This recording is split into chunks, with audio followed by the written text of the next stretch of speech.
স্বাগত এনএসএ নিউজে থাকার জন্য। আমি রয়েছি আপনাদের সঙ্গে সেলিম আহমেদ।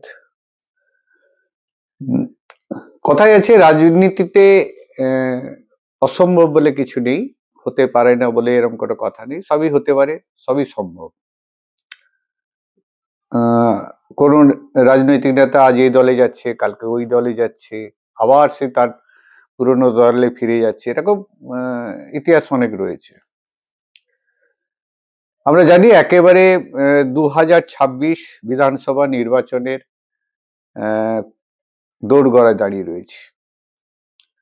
রাজনৈতিক পারিপার্শ্বিক পরিস্থিতি অলরেডি শুরু হয়ে গেছে। যে যেমন রাজনৈতিক দল আছে সেরকম তারা কিন্তু তাদের মাঠে নেমে পড়েছে বিভিন্ন ইস্যু নিয়ে। সমস্যা চলছে, আমাদের জানি যে এসআইআর নিয়ে রাজ্য জুড়েই বিভিন্নভাবে একটা সমস্যা তৈরি হয়েছে। বিএলওদের মাধ্যমে যে এসআইআর চলছে তাতে করে বিএলওরা বিভিন্ন জায়গায় তারা পদত্যাগ করছে, বিক্ষোভ দেখাচ্ছে। বলাই যেতে পারে একটা রাজনৈতিক একটা অস্থিরতা শুরু হয়ে গেছে ইতিমধ্যে। আমরা জানি গতকাল বুধবার আচমকাই সর্বভারতীয় তৃণমূল কংগ্রেসের নেতা অভিষেক বন্দ্যোপাধ্যায়, ডায়মন্ড হারবারের সাংসদ, তিনি অভিনেতা, খুব জনপ্রিয় অভিনেতা রঞ্জিত মল্লিকের বাড়িতে যায় এবং সেখানে তিনি তার সৌজন্য সাক্ষাৎ করেন। তাদের 15 বছরের রাজত্বকালে কি কি ডেভেলপমেন্ট হয়েছে বা পশ্চিমবঙ্গ সরকার কি কি উন্নয়নমূলক কাজ করেছে সেই সমস্ত বিষয় নিয়ে রঞ্জিত মল্লিকের হাতে তাদের একটা তথ্য তুলে দেওয়া হয় এবং সম্মান জানান তিনি তারপরে বেরিয়ে সাংবাদিকদের মুখোমুখি হন এবং তার বক্তব্য যেটা ছিল সেটা তিনি বলেন। কিন্তু সেই বক্তব্যের সময় যেটা ছবিতে পরিষ্কার বোঝা যাচ্ছে, অভিষেক ব্যানার্জি তিনি এক সাংবাদিকের প্রশ্নে অস্বস্তিতে পড়েন একটু। নন্দীগ্রামে আজকে মানে আজ বৃহস্পতিবার 15 তারিখ, আজকের এই তার যে সেবা প্রকল্প শুরু হয়েছে নন্দীগ্রাম 1 এবং 2 দুটো জায়গায়। তো সেখানে আজকের উদ্বোধনের আগেই দলীয় পতাকা ছেড়ে দেওয়া বা পতাকা বাঁধতে দেওয়া হয়নি বা এই ধরনের কোনো একটা সাংবাদিক প্রশ্ন করে, তখন কিন্তু রঞ্জিত মল্লিকের বাড়ির সামনে দাঁড়িয়েই অভিষেক ব্যানার্জি বলেছিল যে আজকে কোনো রাজনৈতিক কথা নয়, নন্দীগ্রামের কথা নন্দীগ্রামে গিয়ে বলবো। তো ঠিক সেই কথার, সেই সাংবাদিকের প্রশ্নের আজকে কিন্তু তিনি নন্দীগ্রামে দাঁড়িয়ে তার উত্তর দিয়েছেন। একবার অভিষেক ব্যানার্জি সেই উত্তরটা আগে আমরা একটু শুনে নিই। আজকে মারধর করা হয়েছে, তৃণমূল কংগ্রেসে ফ্লেক্স ছিঁড়ে দেওয়া হয়েছে। নন্দীগ্রামের বিষয় নিয়ে যা বলো নন্দীগ্রামে জিজ্ঞেস করো, আজকে কোনো পলিটিক্যাল কথা আপনি কি বলবেন? তারা এইসব হোর্ডিং, ব্যানার, পোস্টার ছিঁড়ছে, এটা তাদের হতাশার বহিঃপ্রকাশ। তারা জানে যে তাদের রাজনৈতিক মাটি পায়ের তলা থেকে সরে গেছে এবং তারা চায় না চারটে মানুষ বাড়তি উপকৃত হোক বা স্বাস্থ্য পরিষেবা পাক। আমার লোকসভা কেন্দ্রে যদি কোনো বিরোধী দলের প্রতিনিধি কোনো ক্যাম্প করে বা কেন্দ্র সরকারের তরফ থেকে যদি একটা উন্নয়নমূলক প্রকল্প বা প্রজেক্ট আসে, আমি রেড কার্পেট পেতে নিয়ে আসবো। স্বাভাবিক ঢঙেই অভিষেক ব্যানার্জি জানিয়ে দিলেন তার মতামত, তার বক্তব্য, যেটা বুধবার রঞ্জিত মল্লিকের বাড়িতে যখন তিনি গেছিলেন, সেখানে যখন সাংবাদিক প্রশ্ন করেছিল, সেই সাংবাদিকেরই এক প্রকার প্রশ্নের জবাব কিন্তু নন্দীগ্রামে দাঁড়িয়ে তিনি দিলেন। শুধু তাই নয়, তার বক্তব্যে আজকে অনেকগুলো বিষয় ছিল। সাংবাদিকদের পরপর যখন প্রশ্ন করে তাকে, তার মধ্যে এসআইআর ছিল, অন্যান্য ছিল, তার সঙ্গে সব থেকে একটা বিতর্কিত বলাই যেতে পারে বক্তব্য রেখেছেন অভিষেক ব্যানার্জি, এবং সেটা অবশ্যই নন্দীগ্রামের বিধায়ককে উল্লেখ করেই তিনি বলেছেন যে তিনি ওখানে নন্দীগ্রামে বুক ঠুকে প্রতি বছর 17 বার করে দরকার হলে স্বাস্থ্য ক্যাম্প বা ইঝর দিয়ে ক্যাম্প, সেবাশ্রম ক্যাম্প, এরকম ক্যাম্প তৈরি করবে। শুধু তাই নয়, তিনি এও বলেছেন একটা সময় আসবে যে শুভেন্দু অধিকারী ও তার পরিবারের লোকরা এই স্বাস্থ্য ক্যাম্পে এসে চিকিৎসা করবে। এটা কথার কথা কিনা জানি না, বলতে হয় বলেছেন। সেটা কতটা কি বলা যায়, শুভেন্দু অধিকারী তার উত্তর নিশ্চয়ই দেবেন একদিন না একদিন, সেই উত্তরের আশায় আমরা থাকছি। কিন্তু তিনি কয়েকটা কথা আরো বলেছেন। এক সাংবাদিকের প্রশ্ন করেন যে শুভেন্দু অধিকারী, এই যে বিপুল খরচা হচ্ছে, কোথা থেকে চিকিৎসক আসছে, খরচা হচ্ছে, এইরকম একটা প্রশ্ন করে, তার কিন্তু কৈফিয়ত তিনি নিয়ে নেবেন। সেই জায়গায় কিন্তু অভিষেক ব্যানার্জি খুব কড়া ভাষায় জানায়, খুবই কড়া ভাষায় তিনি বলেন যে গত 5-6 বছর ধরে তার পিছনে সিবিআই এবং ইডিকে লাগিয়ে রাখা হয়েছে, কিছুই করতে পারেনি। আর কারো নামের পেছনে অধিকারী আছে মানে তার অধিকার গজিয়ে গেল যে তাকে কৈফিয়ত দিতে হবে, সে কৈফিয়ত নেওয়ার কে? এবং সিবিআই ইডি যাই করুক না কেন এই বিষয়ে যদি উত্তর দিতে হয়, তদন্ত যে সংস্থা থাকবে, ইনকাম ট্যাক্স থাকবে, তাদের কাছে দেবে। এবং তিনি এও চ্যালেঞ্জ করে যায় তার কেসও স্পর্শ করতে পারবে না। ঠিক কি বলেছিলেন, বলেছেন আর কি বলেছেন অভিষেক ব্যানার্জি, সেটা একবার শুনে নিন। বিরোধী দলনেতা প্রকাশ্য মঞ্চ থেকে একাধিকবার ঘোষণা করেছিলেন যে অভিষেক বন্দ্যোপাধ্যায় যে সেবাশ্রয় প্রকল্প করছে তার পাইপই হিসেব নেব, কোথা থেকে টাকা আসছে, চিকিৎসক কারা আসছেন, সমস্ত কিছু আমাকে হিসেব দিতে হবে। সেটা নিয়ে কি জিজ্ঞেস করুন যে আপনি হিসাব নেওয়ার কে? কে হিসাব নেবে? অথরিটি হিসাব নেবে, হাইকোর্ট হিসাব নেবে, আমার কাছে ইনকাম ট্যাক্স, তদন্তকারী সংস্থা নিতে পারে। আপনি এইটুকু জিজ্ঞেস করুন যে আপনি হিসাব নেওয়ার কে, আপনাকে অধিকার কে দিয়েছে?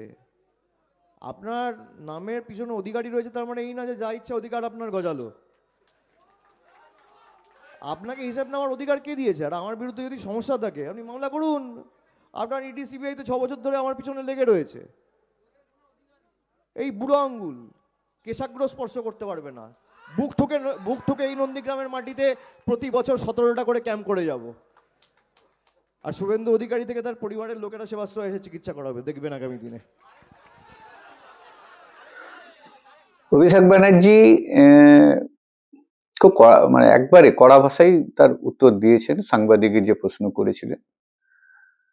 এবং তিনি তার বক্তব্যের মাঝে এটাও বলেছেন যে গত 5 বছরের বিধায়ক শুভেন্দু অধিকারী, এই 5 বছরে কি কাজ তিনি করেছেন তার খতিয়ান এখনো পর্যন্ত দেননি। তিনি এও বলেন যে তৃণমূলে থাকাকালীন শুভেন্দু অধিকারী প্রতি বছরই তার কাজের খতিয়ান তিনি দিতেন, যখন সাংসদ ছিলেন, যখন মন্ত্রী ছিলেন তখন। তো কিন্তু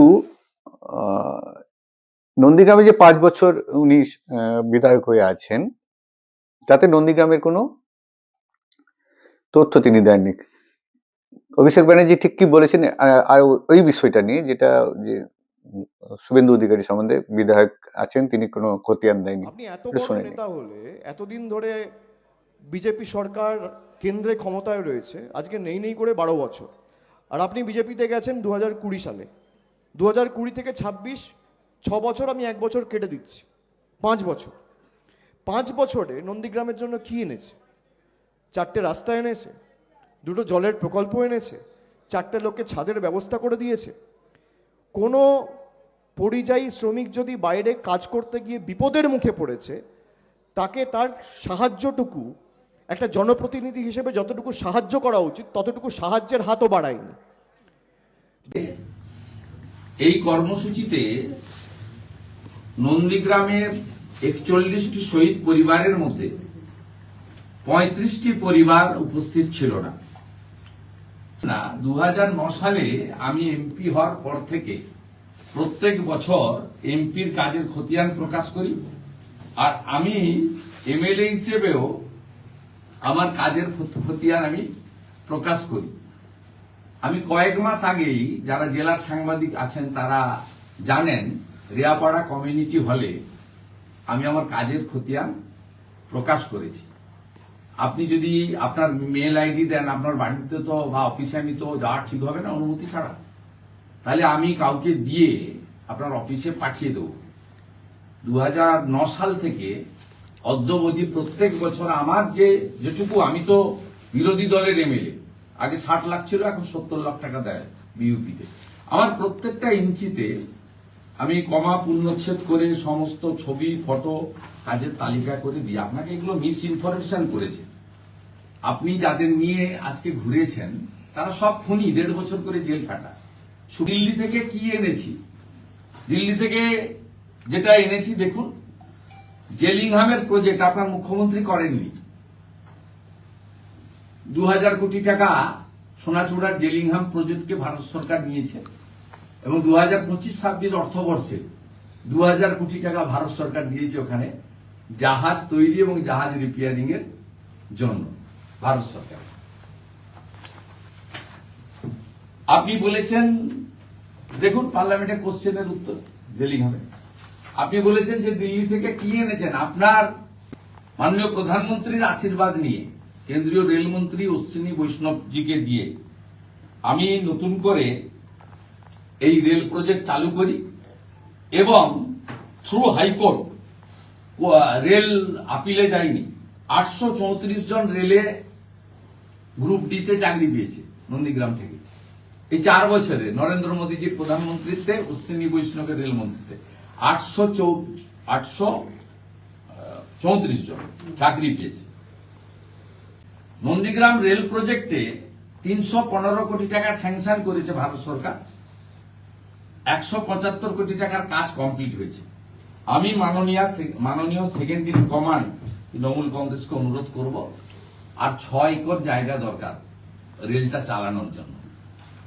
আপনারা জমি দিচ্ছেন না, আপনি দয়া করে 6 একরের জমিটা দিয়ে দেন।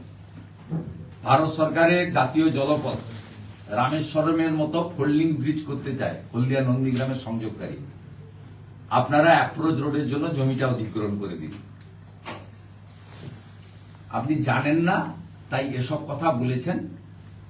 আমি আপনাকে বলি যে নন্দীগ্রামের মানুষ কি করবে আমি কোনোদিন বলি না, ওখানকার আমি আত্মীয়, তাই দরকারে প্রত্যেক দিন মানুষের সঙ্গে থাকার চেষ্টা করি আমার সীমাবদ্ধ ক্ষমতা দিয়ে। বিরোধী দলনেতাতে খুব বেশি ক্ষমতা থাকে না। একজন বিরোধী দলের এমএলএ এখানে কি তাকে সরকারকে ভিডিও ফোন ধরে না, ডিএম তো দূরের কথা। সেই পরিবেশ তৃণমূল কংগ্রেসে থাকাকালীন যুব এবং যুবার মধ্যে শুরু হয়েছিল এই অভিষেক ব্যানার্জি এবং শুভেন্দু অধিকারী।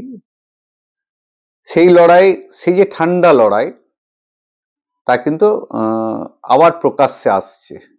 তার কারণ অভিষেক ব্যানার্জি দাবি করছেন যে বিভিন্ন মানুষে তার কাছে যে একটা হেল্প নাম্বার দেওয়া আছে, সেই হেল্প নাম্বারে বিভিন্নভাবে ফোন যায়। এই এলাকায়, নন্দীগ্রামের এলাকায় স্বাস্থ্য শিবির করার জন্য আবেদন হয়। সেই আবেদনের ভিত্তিতে তিনি যে ডায়মন্ড হারবার যে তার মডেল, একটা তো কথা বলতেই হবে যে সত্যি তো সব ছেড়ে দিয়ে একবারে নন্দীগ্রাম কেন? নন্দীগ্রাম পাখির চোখ সবসময় রয়েছে। 2007-08-এর সেই ভূমি আন্দোলনের পর থেকে নন্দীগ্রাম বিভিন্নভাবে নন্দীগ্রাম সবসময় শিরোনামে উঠে আসে। এবং তার বড় চমক হয় 2021-এ বিধানসভা নির্বাচন, যেখানে মুখ্যমন্ত্রী মমতা বন্দ্যোপাধ্যায় প্রার্থী হয় এবং মুখোমুখি লড়াই হয় শুভেন্দু অধিকারীর সঙ্গে। আমরা জানি যে সেই লড়াইয়ে একসময় আমাদের মিডিয়ার সাংবাদিকদের কাছে খবর আসে যে মমতা বন্দ্যোপাধ্যায় জিতে গেছেন। এমনও বেশ কিছু টিভি চ্যানেল বা বিভিন্ন জায়গায় ব্রেকিংও দেওয়া হয়। পরবর্তীকালে কিছুক্ষণ পরে জানা যায় যে না, শুভেন্দু অধিকারী জিতেছেন। তো এই নন্দীগ্রাম আবারও শিরোনামে। আগামী বিধানসভা 2026-এ সত্যি সত্যি নন্দীগ্রামে কে দাঁড়াবে তৃণমূল কংগ্রেসের, বা বিজেপিরই কে প্রার্থী হবে, এখনো সবই অস্পষ্ট। শুধুমাত্র আন্দাজ করা হচ্ছে বা হতে পারে, এই ছাড়া কেউ কিছু বলবে না। এই যে শুভেন্দু অধিকারী যে নন্দীগ্রামে দাঁড়াবে, সেটাও কিন্তু তার কোনো এখনো পর্যন্ত দলীয় হবে তার কোনো স্বীকৃতি বা কিছু এখনো আসেনি।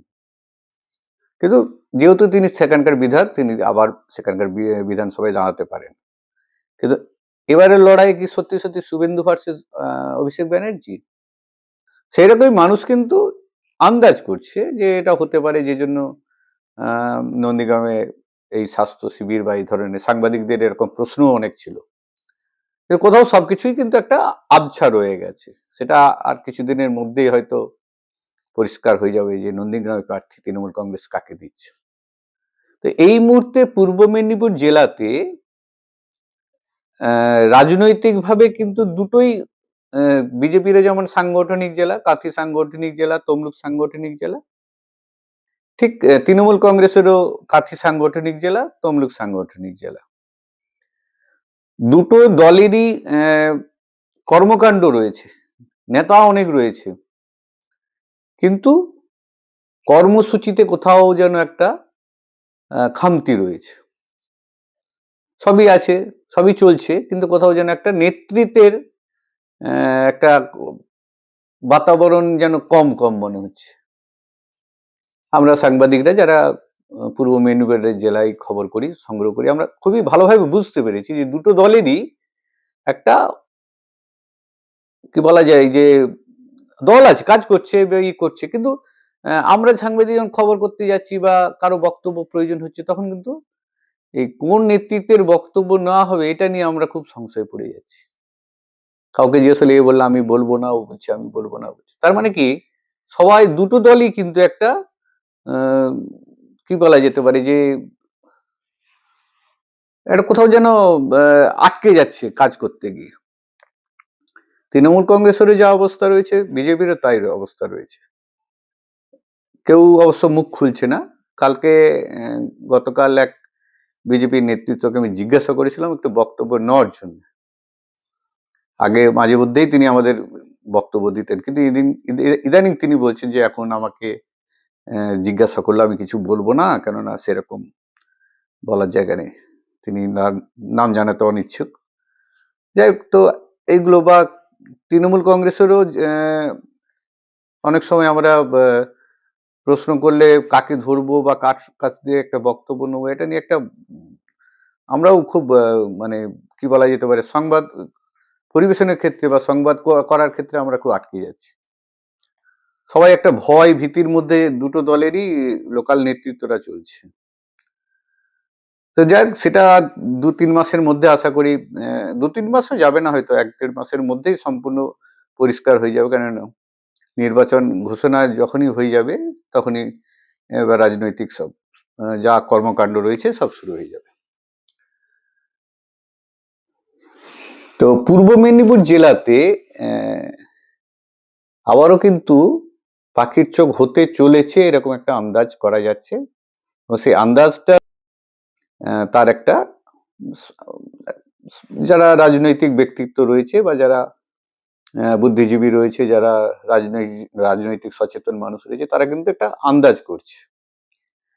তো আমাদের নজর থাকবে, আর 1-1.5 মাস 2 মাসের মধ্যেই সম্পূর্ণ ছবিটা পরিষ্কার হয়ে যাবে। সত্যি সত্যি পূর্ব মেদিনীপুর জেলায় নন্দীগ্রামে এবার কি তাহলে শুভেন্দু অধিকারী ভার্সেস অভিষেক ব্যানার্জি? সঙ্গে থাকুন, ভালো থাকুন। NSE নিউজে থাকার জন্য অনেক অনেক ধন্যবাদ।